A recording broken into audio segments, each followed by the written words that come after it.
"I must tell you about my waking dream," Paul said. Now there was fury in his voice. "To be sure you accept what I say, I'll tell you first, I know you will bear a daughter, my sister, here on Arrakis."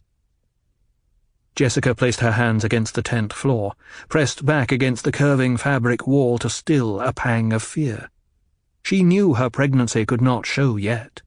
Only her own Bene Gesserit training had allowed her to read the first, faint signals of her body, to know of the embryo only a few weeks old. "Only to serve," Jessica whispered, clinging to the Bene Gesserit motto. "We exist only to serve." "We'll find a home among the Fremen," Paul said. "Your Missionaria Protectiva has brought us a bolt hole." "They've prepared a way for us in the desert," Jessica told herself. But how can he know the Missionaria Protectiva? She found it increasingly difficult to subdue her terror at the overpowering strangeness in Paul. He studied the dark shadow of her, seeing her fear and every reaction with his new awareness, as though she were outlined in blinding light. A beginning of compassion for her crept over him. "The things that can happen here I cannot begin to tell you," he said. "I cannot even begin to tell myself, although I've seen them. This sense of the future, I seem to have no control over it. The thing just happens. The immediate future, say a year, I can see some of that. A road as broad as our central avenue on Caladan. Some places I don't see, shadowed places, as though it went behind a hill." And again he thought of the surface of a blowing kerchief. "And there are branchings." He fell silent as memory of that seeing filled him. No prescient dream, no experience of his life had quite prepared him for the totality with which the veils had been ripped away to reveal naked time. Recalling the experience, he recognized his own terrible purpose, the pressure of his life spreading outward like an expanding bubble. Time retreating before it. Jessica found the tent's glow tab control, activated it. Dim green light drove back the shadows, easing her fear. She looked at Paul's face, his eyes, the inward stare, and she knew where she had seen such a look before, pictured in records of disasters, on the faces of children who experienced starvation or terrible injury. The eyes were like pits, mouth a straight line, cheeks indrawn. "It's the look of terrible awareness," she thought, of someone forced to the knowledge of his own mortality. He was indeed no longer a child. The underlying import of his words began to take over in her mind, pushing all else aside. Paul could see ahead, a way of escape for them. "There's a way to evade the Harkonnens," she said. "The Harkonnens," he sneered. "Put those twisted humans out of your mind." He stared at his mother, studying the lines of her face in the light of the glow tab. The lines betrayed her. She said, "You shouldn't refer to people as humans without—" "Don't be so sure you know where to draw the line," he said. "We carry our past with us, and, mother mine, there's a thing you don't know, and should. We are Harkonnens." Her mind did a terrifying thing. It blanked out, as though it needed to shut off all sensation. But Paul's voice went on at that implacable pace, dragging her with it. "When next you find a mirror, study your face. Study mine now. The traces are there if you don't blind yourself.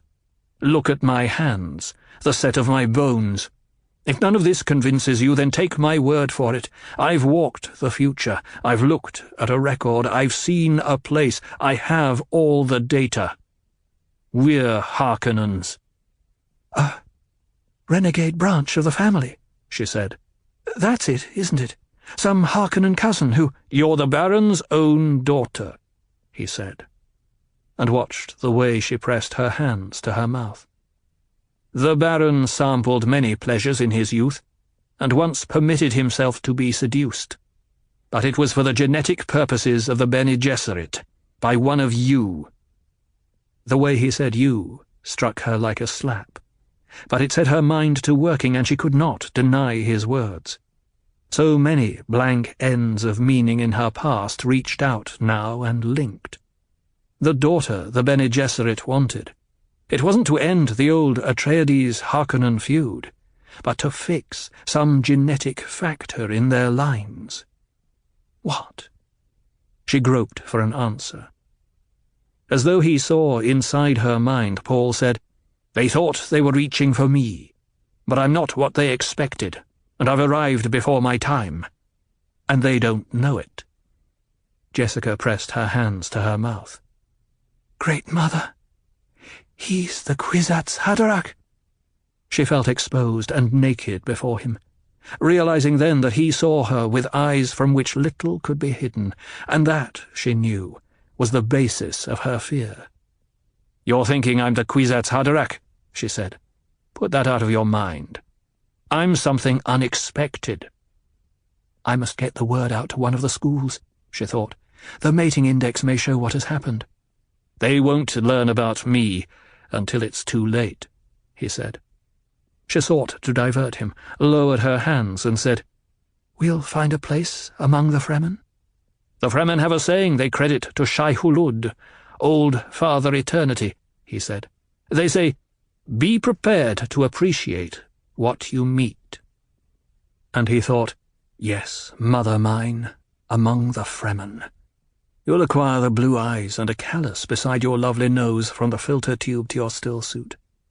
And you'll bear my sister, St. Alia of the Knife." "If you're not the Kwisatz Haderach," Jessica said, "what?" "You couldn't possibly know," he said. "You won't believe it until you see it." And he thought, "I'm a seed." He suddenly saw how fertile was the ground into which he had fallen, and with this realization the terrible purpose filled him, creeping through the empty place within, threatening to choke him with grief. He had seen two main branchings along the way ahead. In one he confronted an evil old baron and said, "Hello, grandfather." He thought of that path, and what lay along it sickened him. The other path held long patches of grey obscurity, except for peaks of violence. He had seen a warrior religion there, a fire spreading across the universe with the Atreides green and black banner waving at the head of fanatic legions drunk on spice liquor. Gurney Halleck and a few others of his father's men, a pitiful few, were among them, all marked by the hawk symbol from the shrine of his father's skull. "I can't go that way," he muttered. "That's what the old witches of your schools really want." "I don't understand you, Paul," his mother said. He remained silent, thinking like the seed he was, thinking with the race consciousness he had first experienced as terrible purpose. He found that he no longer could hate the Bene Gesserit, or the Emperor, or even the Harkonnens. They were all caught up in the need of their race to renew its scattered inheritance, to cross and mingle and infuse their bloodlines in a great new pooling of genes, and the race knew only one sure way for this: the ancient way, the tried and certain way that rolled over everything in its path. Jihad. "Surely I cannot choose that way," he thought. But he saw again in his mind's eye the shrine of his father's skull, and the violence with the green and black banner waving in its midst. Jessica cleared her throat, worried by his silence. "Then the Fremen will give us sanctuary?" He looked up, staring across the green-lighted tent at the inbred patrician lines of her face. "Yes," he said. "That's one of the ways." He nodded. "Yes. They'll call me Muad'Dib, the one who points the way. Yes, that's what they'll call me." And he closed his eyes, thinking, "Now, my father, I can mourn you." And he felt the tears coursing down his cheeks. Book 2. Muad'Dib. When my father, the Padishah Emperor, heard of Duke Leto's death and the manner of it, he went into such a rage as we had never before seen. He blamed my mother and the compact forced on him to place a Bene Gesserit on the throne. He blamed the guild and the evil old baron. He blamed everyone in sight, not excepting even me, for he said I was a witch like all the others. And when I sought to comfort him, saying it was done according to an older law of self-preservation, to which even the most ancient rulers gave allegiance, he sneered at me and asked if I thought him a weakling. I saw then that he had been aroused to this passion not by concern over the dead duke, but by what that death implied for all royalty. As I look back on it, I think there may have been some prescience in my father too, for it is certain that his line and Muad'Dib's shared common ancestry. In my father's house by the Princess Irulan.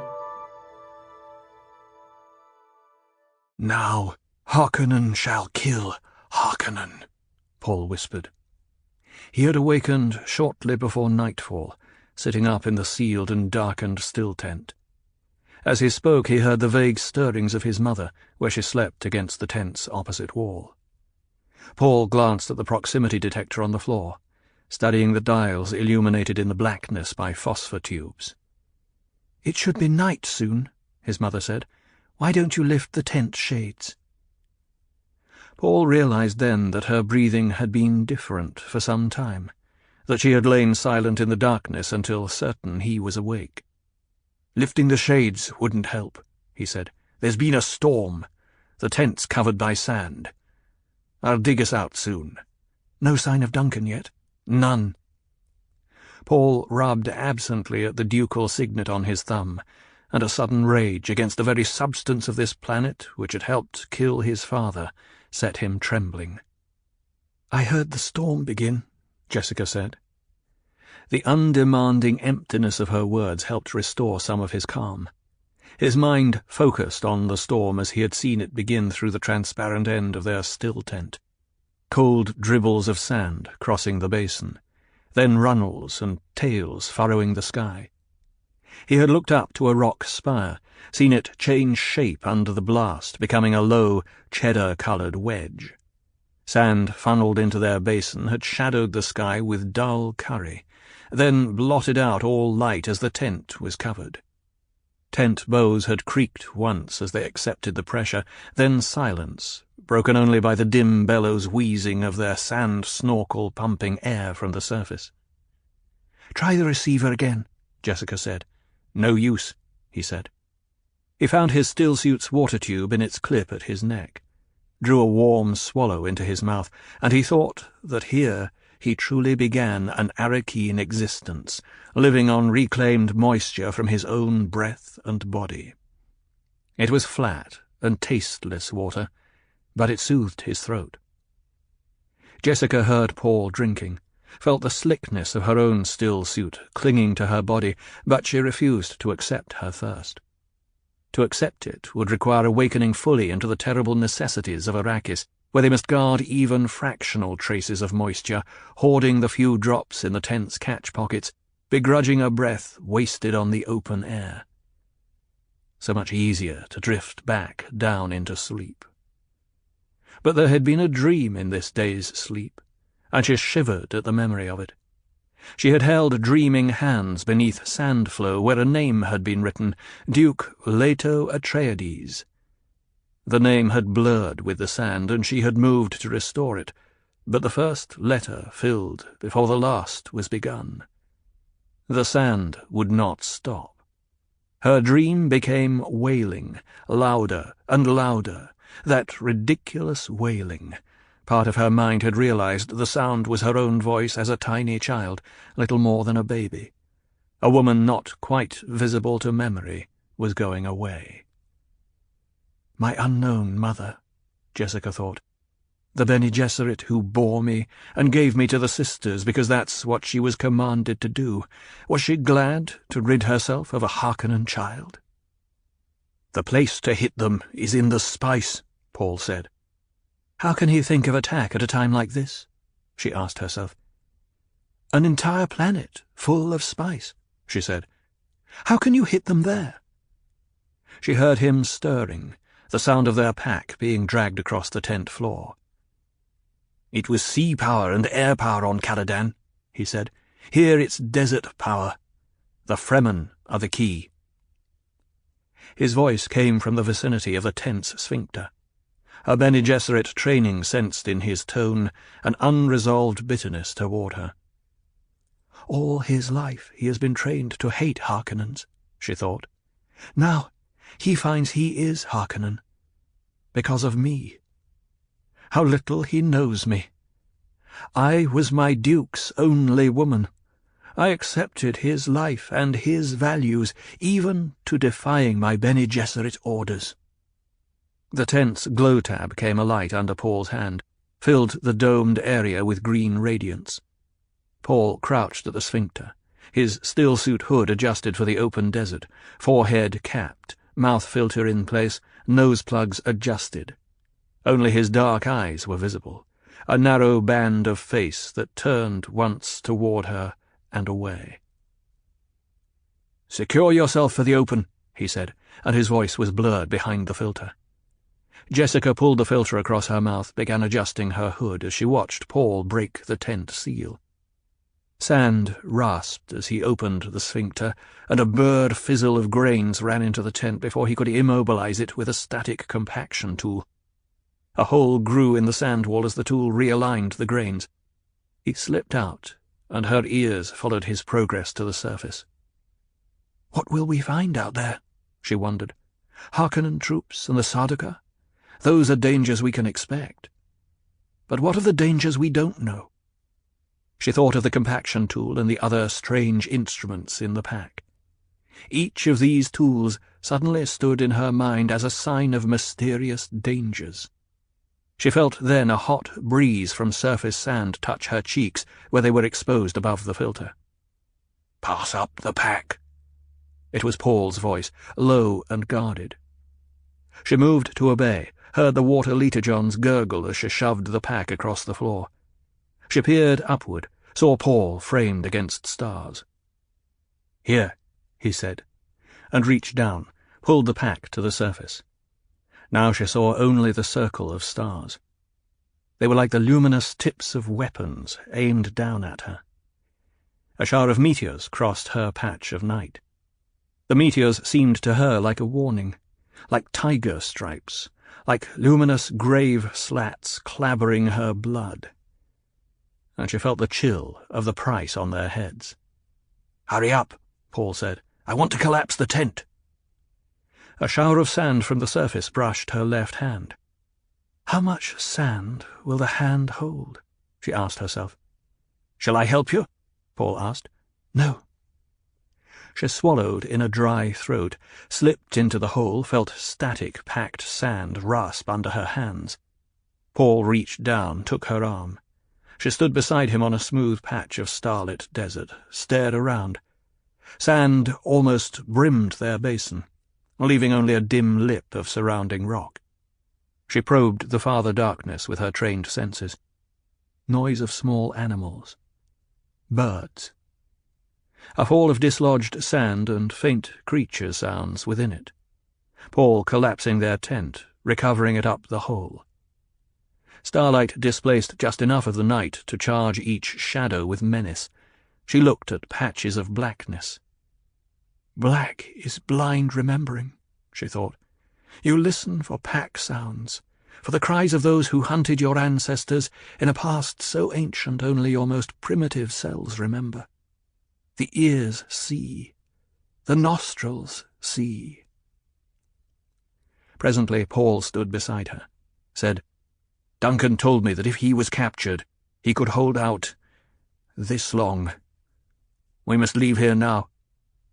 He shouldered the pack, crossed to the shallow lip of the basin, climbed to a ledge that looked down on open desert. Jessica followed automatically, noting how she now lived in her son's orbit. "For now is my grief heavier than the sands of the seas," she thought.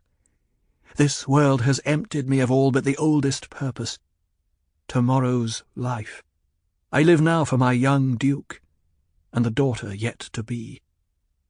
She felt the sand drag her feet as she climbed to Paul's side. He looked north across a line of rocks, studying a distant escarpment. The faraway rock profile was like an ancient battleship of the seas outlined by stars. The long swish of it lifted on an invisible wave with syllables of boomerang antennae, funnels arching back, a pie-shaped up-thrusting at the stern. An orange glare burst above the silhouette, and a line of brilliant purple cut downward toward the glare. Another line of purple, and another up-thrusting orange glare. It was like an ancient naval battle, remembered shellfire, and the sight held them staring. "Pillars of fire," Paul whispered.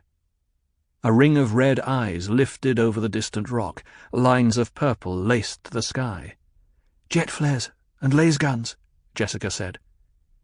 The dust-reddened first moon of Arrakis lifted above the horizon to their left, and they saw a storm trail there, a ribbon of movement over the desert. "It must be Harkonnen Thopters hunting us," Paul said, "the way they're cutting up the desert. It's as though they were making certain they stamped out whatever's there, the way you'd stamp out a nest of insects." "Or a nest of Atreides," Jessica said. "We must seek cover," Paul said. "We'll head south and keep to the rocks. If they caught us in the open—" He turned, adjusting the pack to his shoulders. "They're killing anything that moves." He took one step along the ledge and, in that instant, heard the low hiss of gliding aircraft, saw the dark shapes of ornithopters above them.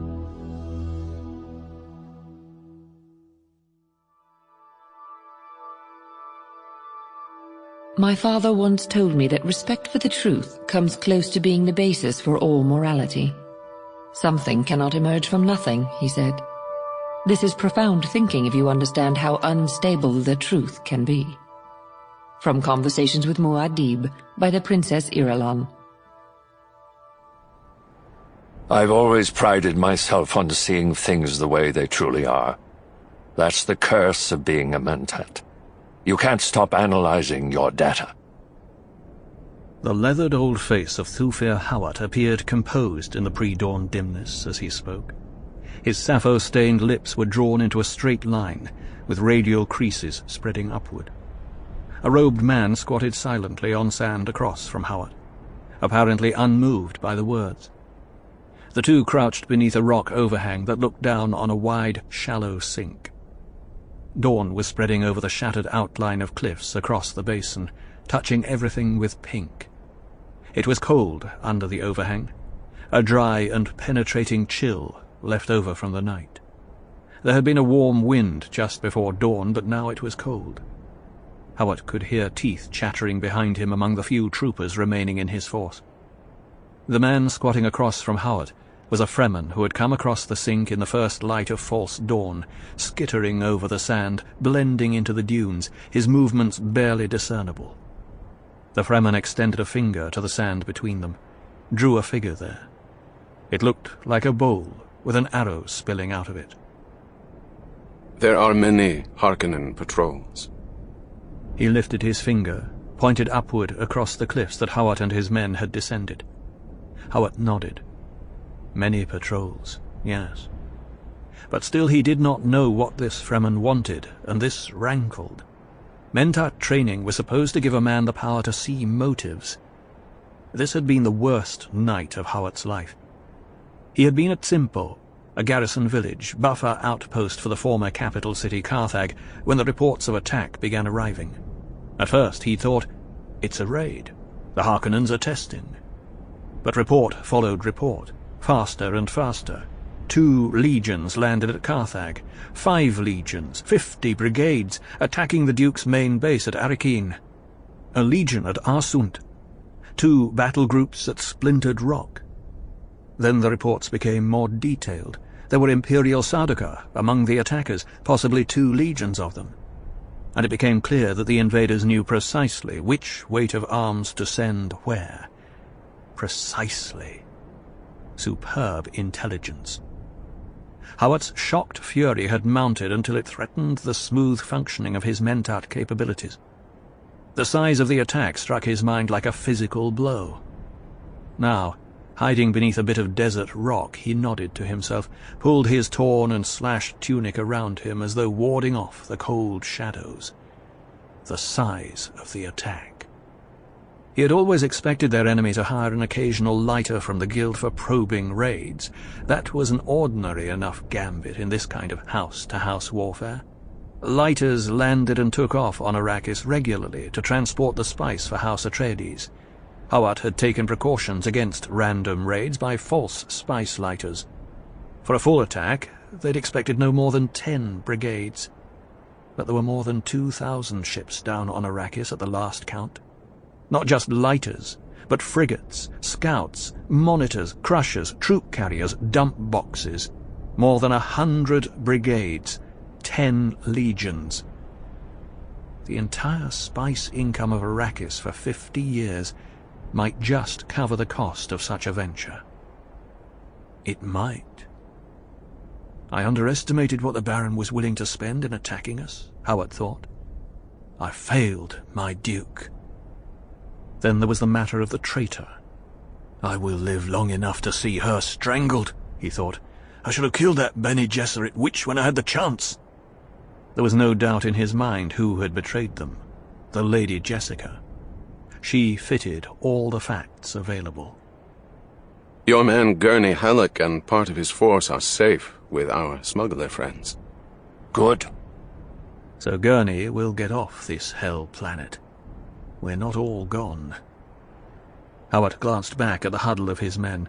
They had started the night just past with 300 of his finest. Of those, an even 20 remained, and half of them were wounded. Some of them slept now, standing up, leaning against the rock, sprawled on the sand beneath the rock. Their last Thopter, the one they'd been using as a ground effect machine to carry their wounded, had given out just before dawn. They had cut it up with laser guns and hidden the pieces, then worked their way down into this hiding place at the edge of the basin. Hawat had only a rough idea of their location. Some 200 kilometers southeast of Arrakeen. The main travelled ways between the Shield Wall CH communities were somewhere south of them. The Fremen across from Hawat threw back his hood and stillsuit cap to reveal sandy hair and beard. The hair was combed straight back from a high, thin forehead. He had the unreadable total blue eyes of the spice diet. Beard and mustache were stained at one side of the mouth, his hair matted there by pressure of the looping catch tube from his nose plugs. The man removed his plugs, readjusted them. He rubbed at a scar beside his nose. If you cross the sink here this night, you must not use shields. There is a break in the wall. He turned on his heels, pointed south. There. And it is open sand down to the erg. Shields will attract it. Worm. They don't often come in here, but a shield will bring one every time. He said worm, Hawat thought. He was going to say something else. What? And what does he want of us? Hawat sighed. He could not recall ever before being this tired. It was a muscle weariness that energy pills were unable to ease. Those damnable Sardaukar! With a self-accusing bitterness he faced the thought of the soldier fanatics and the imperial treachery they represented. His own meant-out assessment of the data told him how little chance he had ever to present evidence of this treachery before the High Council of the Landsraad, where justice might be done. Do you wish to go to the smugglers? Is it possible? The way is long. Fremen don't like to say no, Idaho had told him once. You haven't yet told me whether your people can help my wounded. They are wounded. The same damned answer every time. We know they're wounded. That's not the... Peace, friend. What do your wounded say? Are there those among them who can see the water need of your tribe? We haven't talked about water. I can understand your reluctance. They are your friends, your tribesmen. Do you have water? Not enough. The Fremen gestured to Hawat's tunic, the skin exposed beneath it. You were caught in CH without your suits. You must make a water decision, friend. Can we hire your help? The Fremen shrugged. You have no water. He glanced at the group behind Hawat. How many of your wounded would you spend? Hawat fell silent, staring at the man. He could see as a mentat that their communication was out of phase. Word sounds were not being linked up here in the normal manner. I am Thufir Hawat. I can speak for my duke. I will make promissory commitment now for your help. I wish a limited form of help, preserving my force long enough only to kill a traitor who thinks herself beyond vengeance. You wish our siding in a vendetta? The vendetta I'll handle myself. I wish to be freed of responsibility for my wounded, that I may get about it. The Fremen scowled. How can you be responsible for your wounded? They are their own responsibility. The water's at issue, Thufir Hawat. Would you have me take that decision away from you? The man put a hand to a weapon concealed beneath his robe. Hawat tensed, wondering, is there betrayal here? What do you fear? These people and their disconcerting directness. Hawat spoke cautiously. There's a price on my head. The Fremen removed his hand from his weapon. You think we have the Byzantine corruption. You don't know us.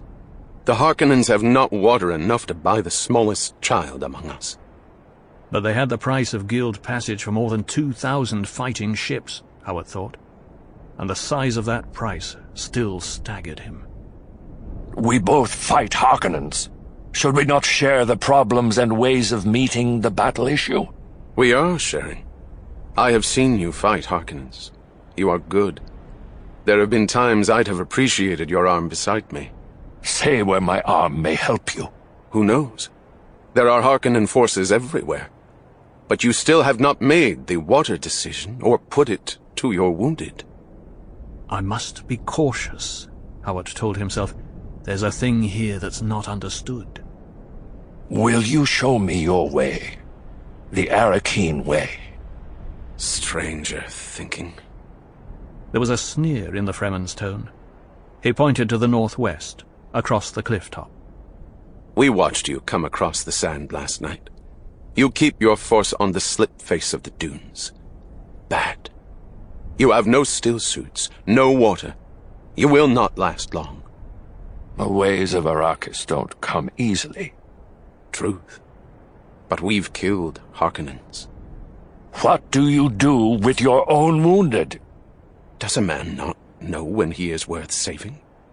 Your wounded know you have no water. He tilted his head, looking sideways up at Hawat. This is clearly a time for water decision. Both wounded and unwounded must look to the tribe's future. The tribe's future, Hawat thought. The tribe of Atreides. There's sense in that. He forced himself to the question he had been avoiding. Have you word of my duke or his son? Unreadable blue eyes stared upward into Hawat's. Word. Their fate. Fate is the same for everyone. Your duke, it is said, has met his fate. As to the Lisan al-Gaib, his son, that is in Liet's hands. Liet has not said. I knew the answer without asking, Hawat thought. He glanced back at his men. They were all awake now. They had heard. They were staring out across the sand, the realization in their expressions there was no returning to Caladan for them. And now Arrakis was lost. Hawat turned back to the Fremen. Have you heard of Duncan Idaho? He was in the great house when the shield went down. This I've heard. No more. She dropped the shield and let in the Harkonnens, he thought. I was the one who sat with my back to a door. How could she do this when it meant turning also against her own son? But who knows how a Bene Gesserit witch thinks, if you can call it thinking. Hawat tried to swallow in a dry throat. When will you hear about the boy? We know little of what happens in Arakeen. Who knows? You have ways of finding out? perhaps. The Fremen rubbed at the scar beside his nose. Tell me, Thufir Hawat, do you have knowledge of the big weapons the Harkonnens used? The artillery, Hawat thought bitterly. Who could have guessed they'd use artillery in this day of shields? You refer to the artillery they used to trap our people in the caves. I've theoretical knowledge of such explosive weapons. Any man who retreats into a cave which has only one opening deserves to die. Why do you ask about these weapons? Liet wishes it. Is that what he wants from us? Hawat wondered. Did you come here seeking information about the big guns? Liet wished to see one of the weapons for himself. Then you should just go take one. Yes, we took one. We have it hidden where Stilgar can study it for Liet, and where Liet can see it for himself if he wishes. But I doubt he'll want to. The weapon is not a very good one. Poor design for Arrakis. You took one. It was a good fight. We lost only 2 men and spilled the water from more than 100 of theirs. There was Sardaukar at every gun, Hawat thought. This desert madman speaks casually of losing only 2 men against Sardaukar. We would not have lost the 2 except for those others fighting beside the Harkonnens. Some of those are good fighters. One of Hawat's men limped forward, looking down at the squatting Fremen. Are you talking about Sardaukar? He's talking about Sardaukar. Sardaukar? Ah, so that's what they are. This was a good night indeed. Sardaukar. Which legion, do you know? We don't know. Sardaukar. Yet they wear Harkonnen clothing. Is that not strange? The Emperor does not wish it known he fights against a great house. But you know they are Sardaukar. Who am I? You are Thufir Hawat. Well, we would have learned it in time. We've sent 3 of them captive to be questioned by Liet's men. You captured Sardaukar? Only 3 of them. They fought well. If only we'd had the time to link up with these Fremen, Hawat thought. It was a sour lament in his mind. If only we could have trained them and armed them. Great Mother, what a fighting force we'd have had. Perhaps you delay because of worry over the Lisan al-Gaib. If he is truly the Lisan al-Gaib, harm cannot touch him. Do not spend thoughts on a matter which has not been proved. I serve the Lisan al-Gaib. His welfare is my concern. I've pledged myself to this. You are pledged to his water? Hawat glanced at his aide, who was still staring at the Fremen, returned his attention to the squatting figure. To his water, yes. You wish to return to Erekeen, to the place of his water? Yes, to the place of his water. Why did you not say at first it was a water matter? The Fremen stood up, seated his nose plugs firmly. Hawat motioned with his head for his aide to return to the others. With a tired shrug, the man obeyed. Hawat heard a low-voiced conversation arise among the men. There is always a way to water. Behind Hawat, a man cursed. Hawat's aide called him. Thufir! Arki just died. The Fremen put a fist to his ear. The bond of water. It's a sign. He stared at Hawat. We have a place nearby for accepting the water. Shall I call my men? The aide returned to Hawat's side. Thufir, a couple of the men left wives in Erekeen. Well, you know how it is at a time like this. The Fremen still held his fist to his ear. Is it the bond of water, Thufir Hawat? Hawat's mind was racing. He sensed now the direction of the Fremen's words, but feared the reaction of the tired men under the rock overhang when they understood it. The bond of water. Let our tribes be joined. The Fremen lowered his fist. As though that were the signal, 4 men slid and dropped down from the rocks above them. They darted back under the overhang, rolled the dead man in a loose robe, lifted him, and began running with him along the cliff wall to the right. Spurts of dust lifted around their running feet. It was over before Hawat's tired men could gather their wits. The group, with the body hanging like a sack in its enfolding robe, was gone around a turn in the cliff. Where are they going with Archie? He was... They're taking him to bury him. Fremen don't bury their dead. Don't you try any tricks on us, Thufir. We know what they do. Archie was one of... Paradise was sure for a man who died in the service of Lisan al-Gaib. If it is the Lisan al-Gaib you serve, as you have said it, why raise mourning cries?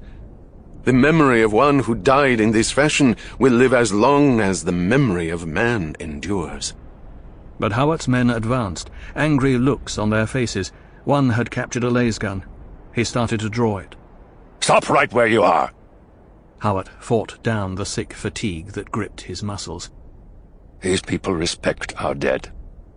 Customs differ, but the meaning's the same. They're going to render Archie down for his water! Is it that your men wish to attend the ceremony? He doesn't even see the problem, Hawat thought. The naivety of the Fremen was frightening. They're concerned for a respected comrade. We will treat your comrade with the same reverence we treat our own. This is the bond of water. We know the rights. A man's flesh is his own. The water belongs to the tribe. Hawat spoke quickly as the man with the lasgun advanced another step. Will you now help our wounded? One does not question the bond.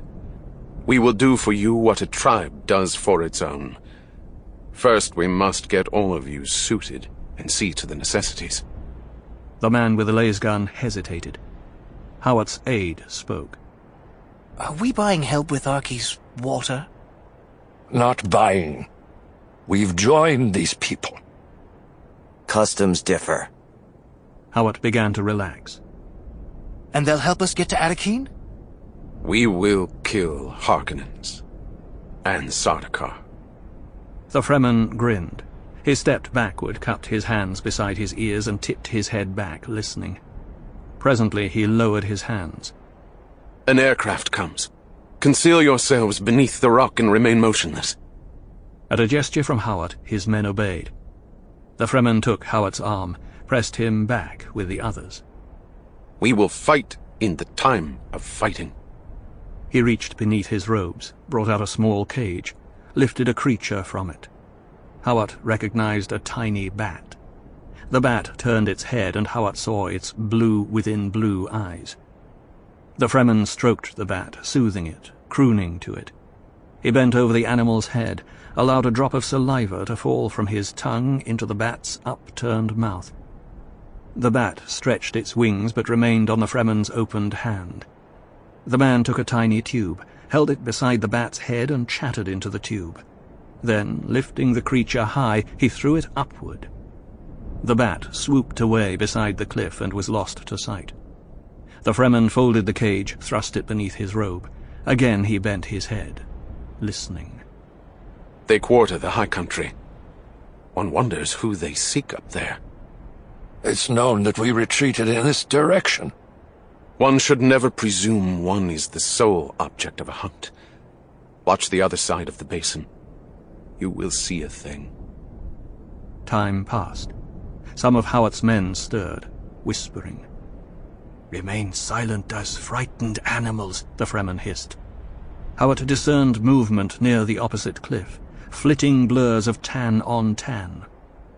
"My little friend carried his message," the Fremen said. "He is a good messenger day or night.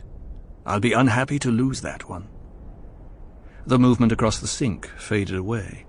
On the entire 4 to 5 kilometer expanse of sand, nothing remained but the growing pressure of the day's heat-blurred columns of rising air. "Be most silent now," the Fremen whispered. A file of plodding figures emerged from a break in the opposite cliff, headed directly across the sink. To Hawat they appeared to be Fremen, but a curiously inept band. He counted 6 men making heavy going of it over the dunes. A thwack-thwack of ornithopter wings sounded high to the right, behind Howard's group. The craft came over the cliff wall above them. An Atreides thopter with Harkonnen battle colours splashed on it. The thopter swooped toward the men crossing the sink. The group there stopped on a dune crest, waved. The thopter circled once over them in a tight curve, came back for a dust-shrouded landing in front of the Fremen. 5 men swarmed from the thopter, and Howard saw the dust-repellent shimmering of shields, and in their motions the hard competence of Sardaukar. "Aye! They use their stupid shields!" the Fremen beside Howard hissed. He glanced toward the open south wall of the sink. "They are Sardaukar," Howard whispered. "Good."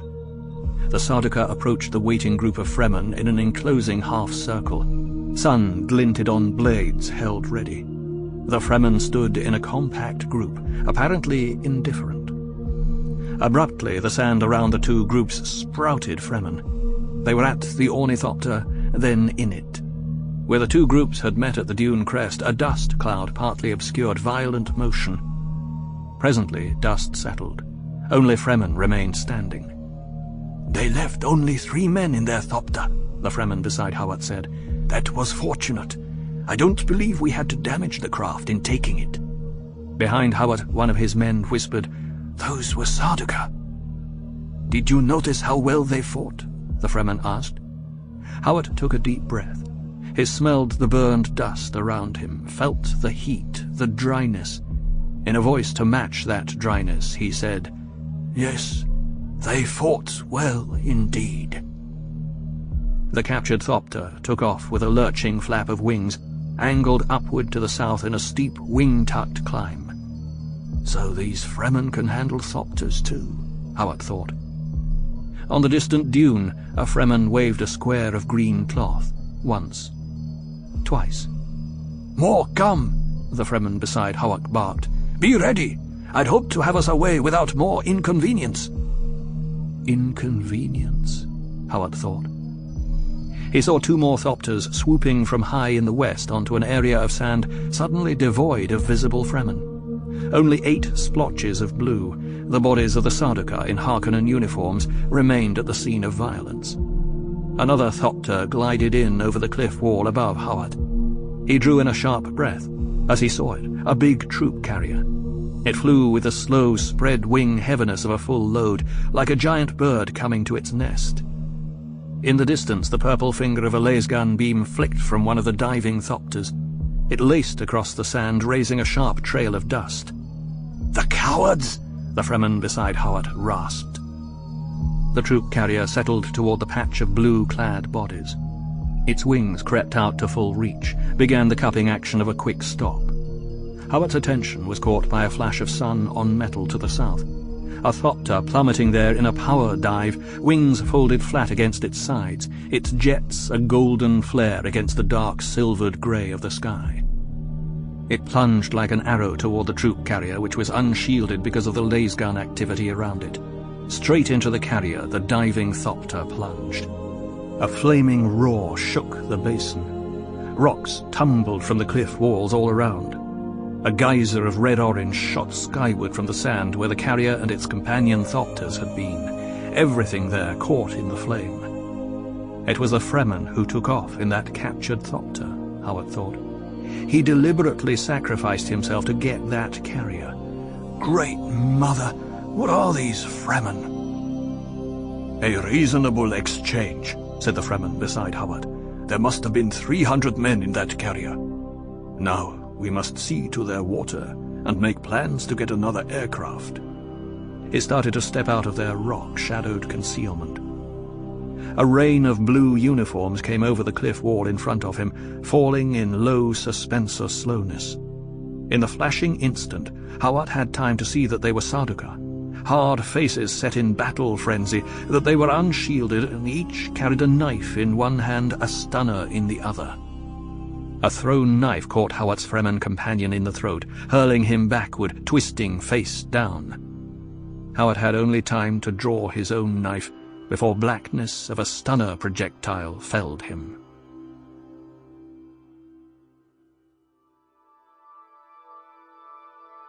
Muad'Dib could indeed see the future, but you must understand the limits of this power. Think of sight. You have eyes, yet cannot see without light. If you are on the floor of a valley, you cannot see beyond your valley. Just so, Muad'Dib could not always choose to look across the mysterious terrain. He tells us that a single obscure decision of prophecy, perhaps the choice of one word over another, could change the entire aspect of the future. He tells us, the vision of time is broad, but when you pass through it, time becomes a narrow door. And always, he fought the temptation to choose a clear, safe course, warning, that path leads ever down into stagnation. From Arrakis Awakening by the Princess Irulan. As the ornithopters glided out of the night above them, Paul grabbed his mother's arm, snapped, "Don't move!" Then he saw the lead craft in the moonlight, the way its wings cupped to brake for landing, the reckless dash of the hands at the controls. "It's Idaho," he breathed. The craft and its companions settled into the basin like a covey of birds coming to nest. Idaho was out of his thopter and running toward them before the dust settled. 2 figures in Fremen robes followed him. Paul recognized one, the tall, sandy-bearded Kynes. "This way," Kynes called, and he veered left. Behind Kynes, other Fremen were throwing fabric covers over their ornithopters. The craft became a row of shallow dunes. Idaho skidded to a stop in front of Paul, saluted. "My lord, the Fremen have a temporary hiding place nearby where we—" "What about that, back there?" Paul pointed to the violence above the distant cliff, the jet flares, the purple beams of laser guns lacing the desert. A rare smile touched Idaho's round, placid face. "My lord, sire, I've left them a little Glaring white light filled the desert, bright as a sun, etching their shadows onto the rock floor of the ledge. In one sweeping motion, Idaho had Paul's arm in one hand, Jessica's shoulder in the other, hurling them down off the ledge into the basin. They sprawled together in the sand as the roar of an explosion thundered over them. Its shock wave tumbled chips off the rock ledge they had vacated. Idaho sat up, brushed sand from himself. "Not the family atomics," Jessica said. "I thought—" "You planted a shield back there," Paul said. "A big one. Turned to full force," Idaho said. "A lasgun beam touched it and—" He shrugged. "Subatomic fusion," Jessica said. "That's a dangerous weapon." "Not weapon, milady. Defense. That scum will think twice before using laser guns another time." The Fremen from the ornithopters stopped above them. One called in a low voice, "We should get under cover, friends." Paul got to his feet as Idaho helped Jessica up. "That blast will attract considerable attention, sire," Idaho said. Sire, Paul thought. The word had such a strange sound when directed at him. Sire had always been his father.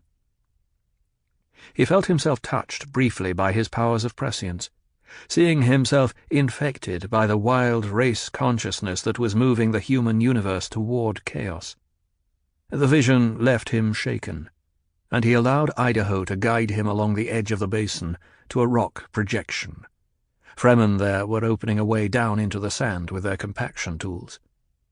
"May I take your pack, sire?" Idaho asked. "It's not heavy, Duncan," Paul said. "You have no body shield," Idaho said. "Do you wish mine?" He glanced at the distant cliff. "Not likely there'll be any more laser-gun activity about." "Keep your shield, Duncan. Your right arm is shield enough for me." Jessica saw the way the praise took effect, how Idaho moved closer to Paul, and she thought, "Such a sure hand my son has with his people." The Fremen removed a rock plug that opened a passage down into the native basement complex of the desert. A camouflage cover was rigged for the opening. "This way," one of the Fremen said, and he led them down rock steps into darkness. Behind them, the cover blotted out the moonlight. A dim green glow came alive ahead, revealing the steps and rock walls, a turn to the left. Robed Fremen were all around them now, pressing downward. They rounded the corner, found another down-slanting passage. It opened into a rough cave chamber. Kynes stood before them, jabber hood thrown back, the neck of his stillsuit glistening in the green light. His long hair and beard were mussed, the blue eyes without whites were a darkness under heavy brows. In the moment of encounter, Kynes wondered at himself. Why am I helping these people? It's the most dangerous thing I've ever done. It could doom me with them. Then he looked squarely at Paul, seeing the boy who had taken on the mantle of manhood, masking grief, suppressing all except the position that now must be assumed, the dukedom. And Kynes realized in that moment the dukedom still existed, and solely because of this youth. And this was not a thing to be taken lightly. Jessica glanced once around the chamber, registering it on her senses in the Bene Gesserit way, a laboratory, a civil place full of angles and squares in the ancient manner. "This is one of the Imperial ecological testing stations my father wanted as advance bases," Paul said. His father wanted, Kynes thought. And again Kynes wondered at himself. Am I foolish to aid these fugitives? Why am I doing it? It would be so easy to take them now, to buy the Harkonnen trust with them. Paul followed his mother's example, gestalting the room, seeing the workbench down one side, the walls of featureless rock. Instruments lined the bench, dials glowing, wire gridex planes with fluting glass emerging from them. An ozone smell permeated the place. Some of the Fremen moved on around a concealing angle in the chamber, and new sounds started there, machine coughs, the whinnies of spinning belts and multi-drives. Paul looked to the end of the room, saw cages with small animals in them stacked against the wall. "You've recognized this place correctly," Kynes said. "For what would you use such a place, Paul Atreides?" "To make this planet a fit place for humans," Paul said. Perhaps that's why I help them, Kynes thought. The machine sounds abruptly hummed away to silence. Into this void there came a thin animal squeak from the cages. It was cut off abruptly, as though in embarrassment. Paul returned his attention to the cages, saw that the animals were brown-winged bats. An automatic feeder extended from the side wall across the cages. A Fremen emerged from the hidden area of the chamber, spoke to Kynes. "Liet, the field generator equipment is not working. I am unable to mask us from proximity detectors." "Can you repair it?" Kynes asked. "Not quickly. The parts—" The man shrugged. "Yes," Kynes said. "Then we'll do without machinery. Get a hand pump for air out to the surface." "Immediately."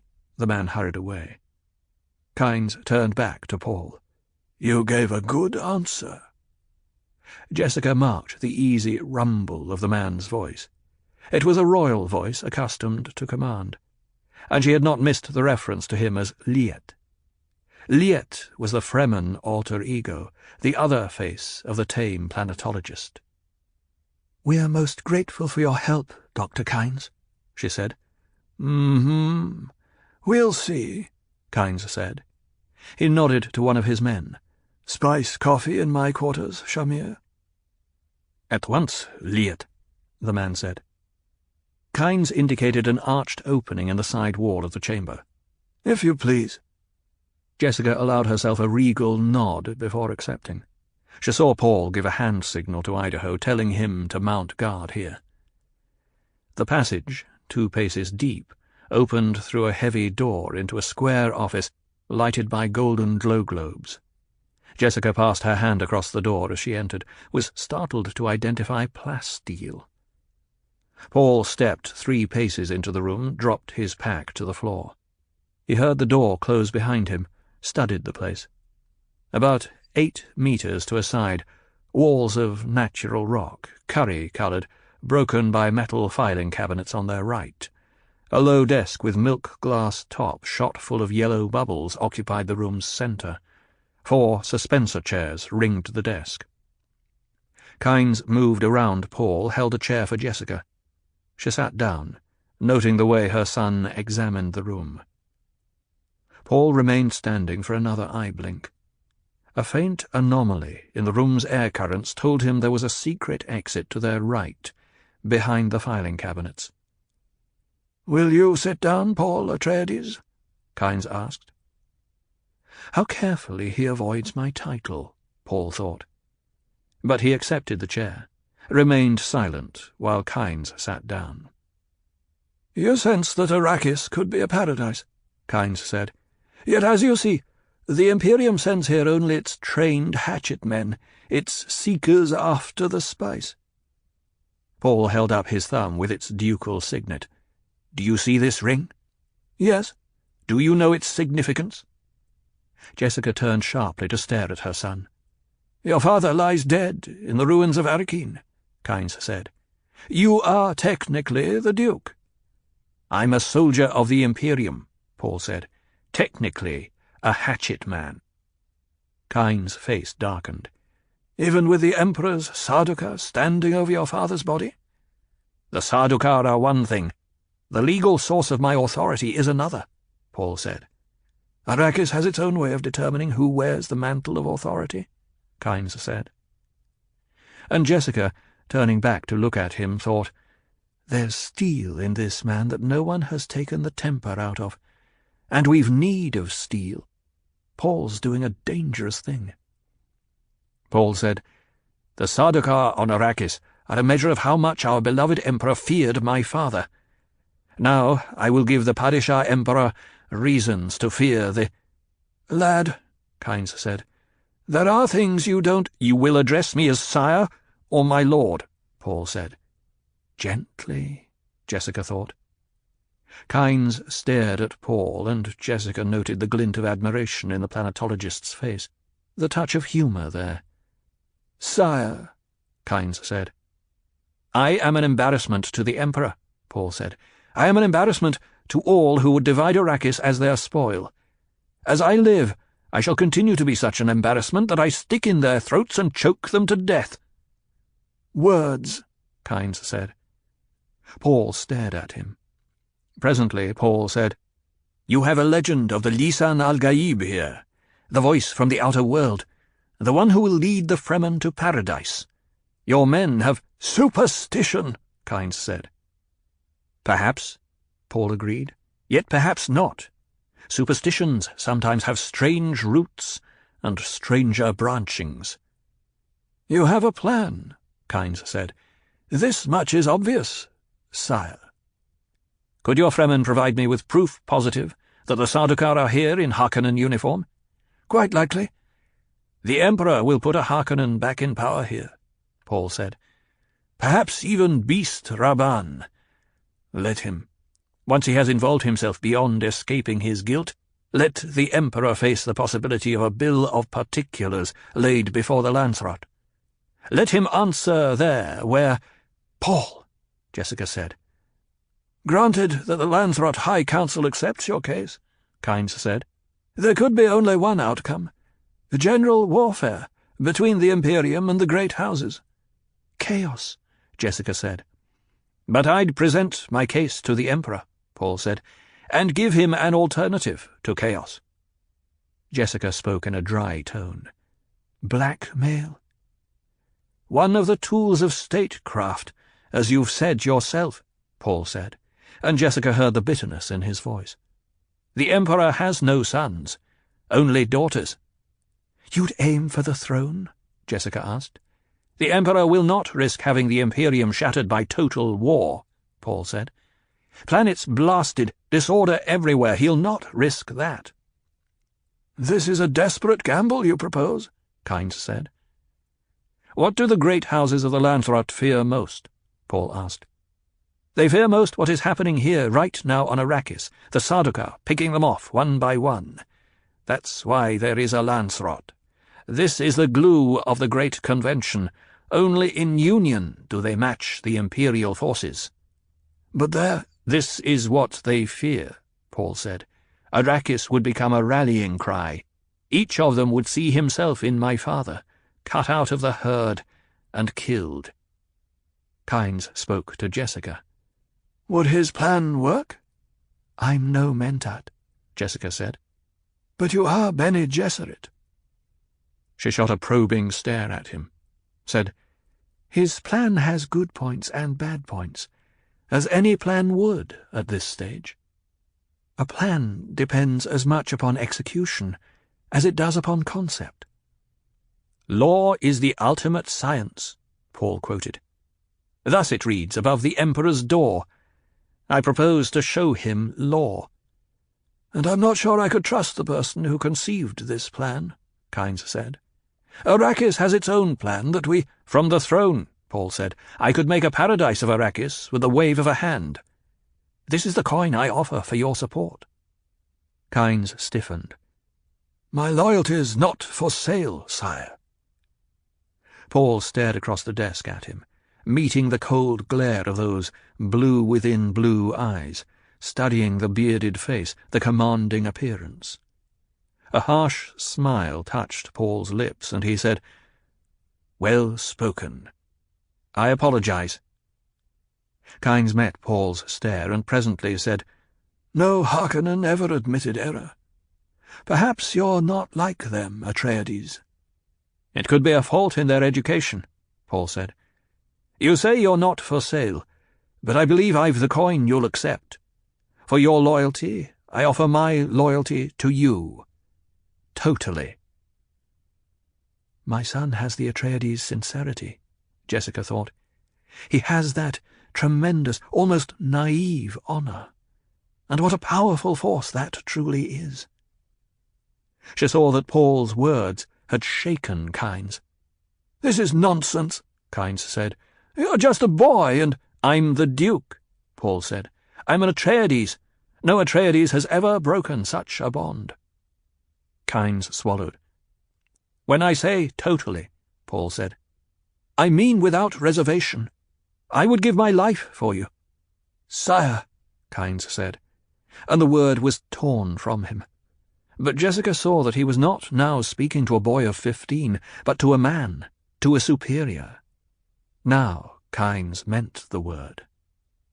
In this moment he'd give his life for Paul, she thought. How do the Atreides accomplish this thing so quickly, so easily?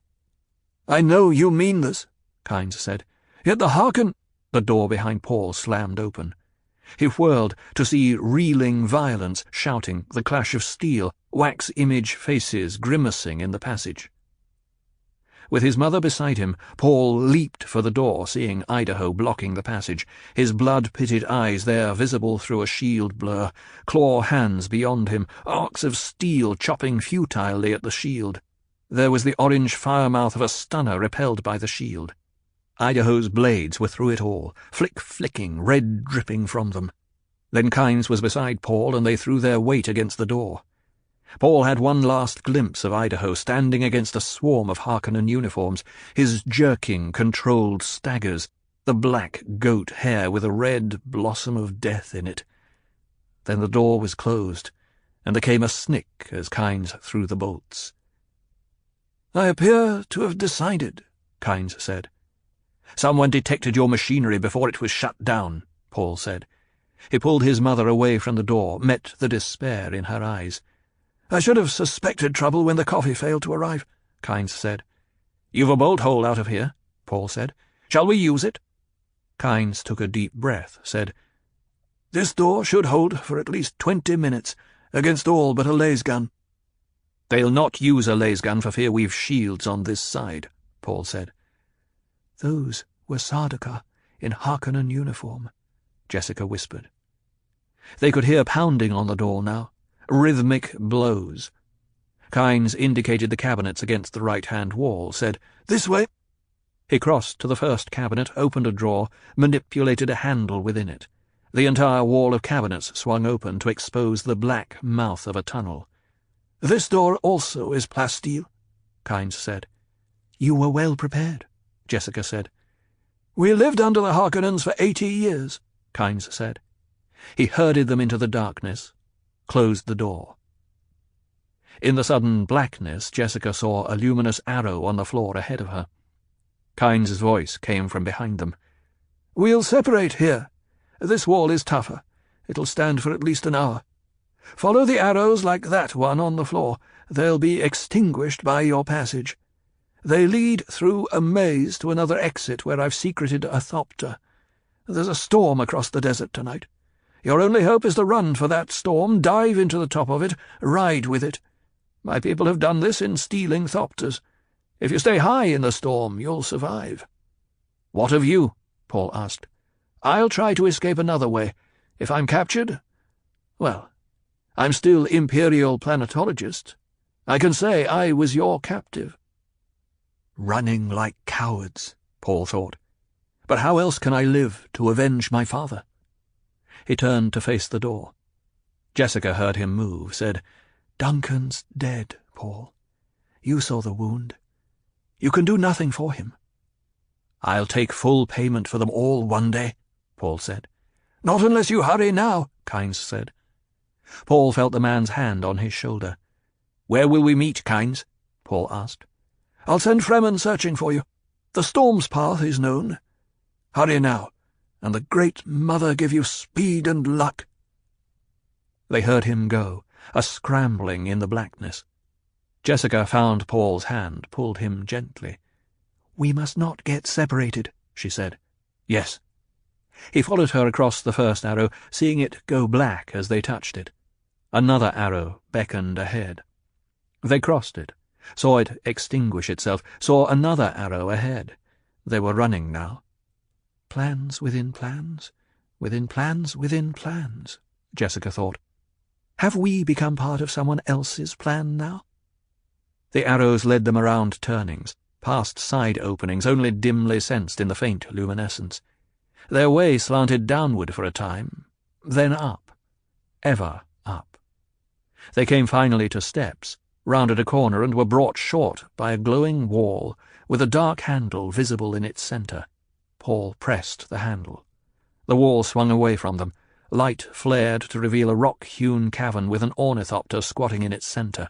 A flat grey wall with a door sign on it loomed beyond the aircraft. "Where did Kynes go?" Jessica asked. "He did what any good guerrilla leader would," Paul said. "He separated us into two parties and arranged that he couldn't reveal where we are if he's captured. He won't really know." Paul drew her into the room, noting how their feet kicked up dust on the floor. "No one's been here for a long time," he said. "He seemed confident the Fremen could find us," she said. "I share that confidence." Paul released her hand, crossed to the ornithopter's left door, opened it and secured his pack in the rear. "This ship's proximity masked," he said. "Instrument panel has remote door control, light control. 80 years under the Harkonnens taught them to be thorough." Jessica leaned against the craft's other side, catching her breath. "The Harkonnens will have a covering force over this area," she said. "They're not stupid." She considered her direction sense, pointed right. "The storm we saw is that way." Paul nodded, fighting an abrupt reluctance to move. He knew its cause, but found no help in the knowledge. Somewhere this night he had passed a decision nexus into the deep unknown. He knew the time area surrounding them, but the here and now existed as a place of mystery. It was as though he had seen himself from a distance go out of sight down into a valley. Of the countless paths up out of that valley, some might carry a Paul Atreides back into sight, but many would not. "The longer we wait, the better prepared they'll be," Jessica said. "Get in and strap yourself down," he said. He joined her in the ornithopter, still wrestling with the thought that this was blind ground, unseen in any prescient vision. And he realized with an abrupt sense of shock that he had been giving more and more reliance to prescient memory, and it had weakened him for this particular emergency. If you rely only on your eyes, your other senses weaken. It was a Bene Gesserit axiom. He took it to himself now, promising never again to fall into that trap, if he lived through this. Paul fastened his safety harness, saw that his mother was secure, checked the aircraft. The wings were at full spread rest, their delicate metal interleavings extended.